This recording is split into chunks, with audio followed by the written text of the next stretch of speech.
आजकल देश से दुनिया तक चंद्रयान-3 की कामयाबी के चर्चे खूब हैं। जिस तरह से चंद्रयान-3 ने चांद के दक्षिणी ध्रुव पर सफल लैंडिंग कर, उसके बाद तो भारत को बोलबाला हो गया है। अब प्रज्ञान रोवर चांद पर अपना काम कर रहा है। ऐसे में सोशल मीडिया पर कई तरह से तस्वीरें वायरल हो रही हैं। एक तस्वीर को लेकर दावा किया जा रहा है कि रोवर प्रज्ञान ने चांद पर एक देवी की मूर्ति खोज ली है। आखिर क्या है इस वायरल खबर की सच्चाई, जानिए। चंद्रमा पर जिस तरह से चंद्रयान-3 ने कदम रखा गया, उसके बाद रक्षा मंत्री राजनाथ सिंह ने इस मिशन में शामिल लखनऊ की महिला वैज्ञानिक ऋतु कारीधाल की तारीफ करते हुए उन्हें रॉकेट वुमेन करार दिया है। राजनाथ सिंह ने कहा कि उन्होंने चंद्रयान-3 मिशन की सफलता में विशेष योगदान दिया। चंद्रमा के साउथ पोल पर चंद्रयान-3 की सफल लैंडिंग को ऐतिहासिक बताते हुए राजनाथ सिंह ने कहा कि भारत पहला देश बन गया है जिसने चंद्रमा की दक्षिणी ध्रुव की सतह पर लैंडिंग की है। आपको जानकर खुशी होगी कि मैं इसकी चर्चा यहाँ इसलिए कर रहा हूँ क्योंकि वैज्ञानिक ऋतु कारीधल, जो कि लखनऊ की ही हैं, उन्होंने इस मिशन की सफलता में अहम भूमिका निभाई है। आज हम उन्हें रॉकेट वुमेन के रूप में जानते हैं। राजनाथ सिंह ने कहा कि ऐसी महिलाएं न सिर्फ लखनऊ को गौरवान्वित करती हैं बल्कि पूरे देश का दुनिया भर में सम्मान बढ़ाती हैं। बता दें कि डॉक्टर ऋतु कारीधल श्रीवास्तव का जन्म लखनऊ में ही हुआ था। वह एरोस्पेस इंजीनियर हैं। वह इसरो में बतौर वैज्ञानिक काम करती हैं। यहाँ वो भारत के मार्स ऑर्बिटल मिशन मंगलयान की डिप्टी ऑपरेशन डायरेक्टर हैं। डॉक्टर ऋतु स्पेस साइंस में काफी रुचि रखती हैं, इसीलिए उन्हें रॉकेट वुमेन के तौर पर जाना जाता है। चंद्रयान-3 के लैंडर मॉड्यूल विक्रम ने 40 दिन के सफर के बाद चंद्रमा के साउथ पोल की सतह पर सफल लैंडिंग की थी। चांद पर सफल लैंडिंग करने वाला भारत दुनिया का चौथा देश बन गया है। इससे पहले अमेरिका, रूस और चीन ने ये कारनामा कर दिखाया है। चंद्रमा पर चंद्रयान-3 की लैंडिंग को लेकर बड़ा कंफ्यूजन है। ये काम करने वाला भारत कौन सा देश बना? दक्षिणी ध्रुव पर उतरा या उसके पास पानी खोजेगा या नहीं? क्या काम करेगा? कितने दिन जिंदा रहेगा? इससे देश वैज्ञानिकों, इसरो और आम लोगों को क्या फायदा होगा? इन सारे सवालों के जवाब आपको इस खबर में मिल जाएंगे। एकदम स्पष्ट है कि भारत चांद पर सॉफ्ट लैंडिंग कराने वाला दुनिया का चौथा देश बन गया है, जबकि दक्षिणी ध्रुव के पास उतरने वाला पहला देश बन चुका है। इससे पहले अमेरिका ने 11 सॉफ्ट लैंडिंग की। उसका सर्वेयर यान दक्षिणी ध्रुव के थोड़ा करीब गया था, लेकिन ज्यादातर चांद की भूमध्य रेखा के आसपास और 2 उत्तरी गोलार्ध में की तरफ थे। रूस तब सोवियत संघ ने 8 सॉफ्ट लैंडिंग की है। सभी भूमध्य रेखा के आसपास या फिर उत्तरी गोलार्ध के करीब थे। चीन के 3 प्रोजेक्ट चांद पर गए हैं। चांगई 3 और 5 चांद के उत्तरी ध्रुव के आसपास था, जबकि चांगई 4 चांद के पिछले इलाके की तरफ गया था। भारत दुनिया का इकलौता देश है जिसने दक्षिणी ध्रुव के पास सॉफ्ट लैंडिंग कराई है।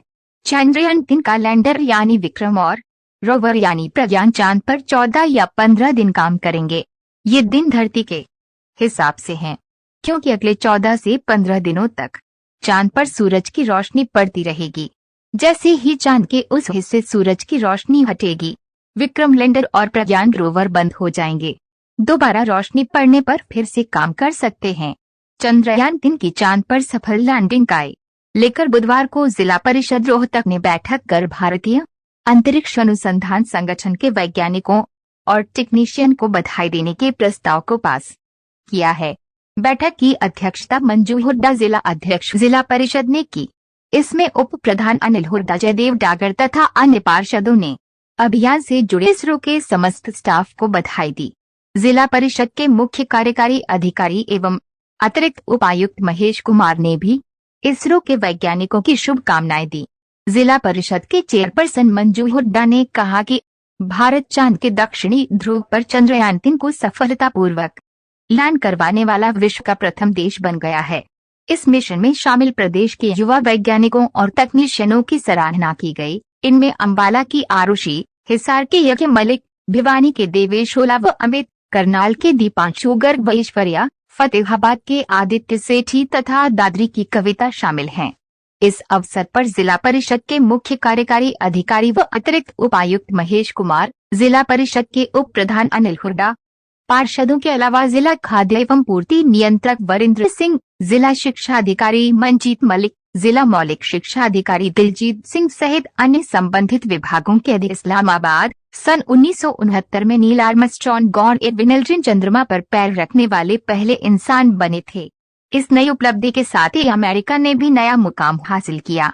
इसके बाद 23 अगस्त 2023 को भारत का विक्रम लैंडर चंद्रमा के साउथ पोल पर पहुंचने वाला पहला रोबोट बना।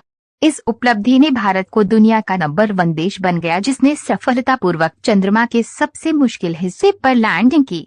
इसे देखने के लिए लाखों लोग अपने टीवी सेट से चिपके रहे और लैंडिंग के साथ ही तालियों की गड़गड़ाहट के साथ जश्न मनाया गया।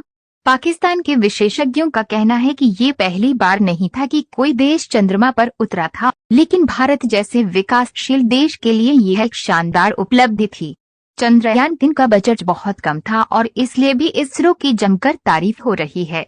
चंद्रयान-3 मिशन की कुल लागत $75 मिलियन थी, जो हॉलीवुड की साइंस फिक्शन फिल्मों इंटरस्टेलर और ग्रेविटी के बजट से भी कम है। साल 2000 से 2002 तक पाकिस्तान के साइंस मिनिस्टर अताउर रहमान ने अखबार द न्यूज में लिखा है कि चंद्रयान-3 की सफलता के साथ ही अब भारत एक प्रमुख अंतरिक्ष शक्ति के तौर पर अमेरिका, चीन और रूस जैसे देशों की लिस्ट में आ गया है। उन्होंने इसे इसरो के लिए एक बड़ी सफलता करार दिया। उनका कहना है कि इस सफलता से देश के युवा अंतरिक्ष वैज्ञानिकों को काफी प्रेरणा मिलेगी। उनका कहना है कि पाकिस्तान को भारत से बहुत कुछ सीखना है। सबसे अहम सबक ये है कि कृषि, इंफॉर्मेशन टेक्नोलॉजी या बाकी क्षेत्रों में निवेश की योजना बनाने से पहले एक राष्ट्र का निर्माण करना होगा जिसमें अखंडता हमारे चरित्र की मूलभूत आधारशिला हो। पाकिस्तान की खगोल शास्त्री, वैज्ञानिक और फिजिक्स के स्टूडेंट शाहिर नियाजी ने जियो न्यूज से जब बात की तो उन्होंने भी सकारात्मक प्रतिक्रिया दी। उनका कहना था कि दक्षिण एशियाई देशों में काम करना अमेरिका या यूरोपियन यूनियन की तुलना में बहुत सस्ता है। वहाँ बड़ी टीमें हैं और बहुत सारे खर्चे हैं जिन्हें इसरो ने टाल दिया था। मंगलवार ग्रह पर उनका मिशन भी पश्चिमी मिशनों की तुलना में काफी सस्ता था। कराची यूनिवर्सिटी में institute of space and planetary astrophysics (ISP) के प्रोफेसर डॉक्टर जावेद इकबाल ने भी जियो टीवी के साथ इंटरव्यू में इसरो के अंतरिक्ष कार्यक्रमों और पश्चिम के अंतरिक्ष कार्यक्रमों के बीच अंतर की तुलना की। उन्होंने कहा कि पश्चिमी अंतरिक्ष कार्यक्रमों के लिए काम करने वाले वैज्ञानिकों को काफी ज्यादा सैलरी मिलती है, जबकि इसरो वैज्ञानिकों की तुलनात्मक रूप से कम सैलरी ने लागत में कटौती करने में भी मदद की। इसके अलावा भारत के पास अपनी स्वदेशी अंतरिक्ष तकनीक है। उन्हें पहले से ही अंतरिक्ष कार्यक्रम वाले अन्य देशों से कुछ भी खरीदने की जरूरत नहीं थी। देश के वैज्ञानिक दुखी युवा वैज्ञानिक शाहिर इस बात से दुखी हैं कि जब पाकिस्तान की अर्थव्यवस्था ठीक थी तो उस समय भी देश में अंतरिक्ष कार्यक्रमों के लिए कोई सम्मान नहीं था।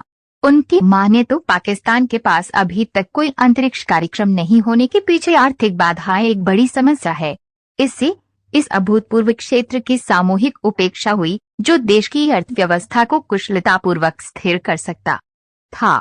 उन्होंने इस तरफ भी ध्यान दिलाया कि सभी मौजूदा सैटेलाइट टेक्नोलॉजी पाकिस्तान ने अपने सहयोगी देशों से उधार ली है। पाकिस्तान के पास अभी तक अपनी अंतरिक्ष उपग्रह तकनीक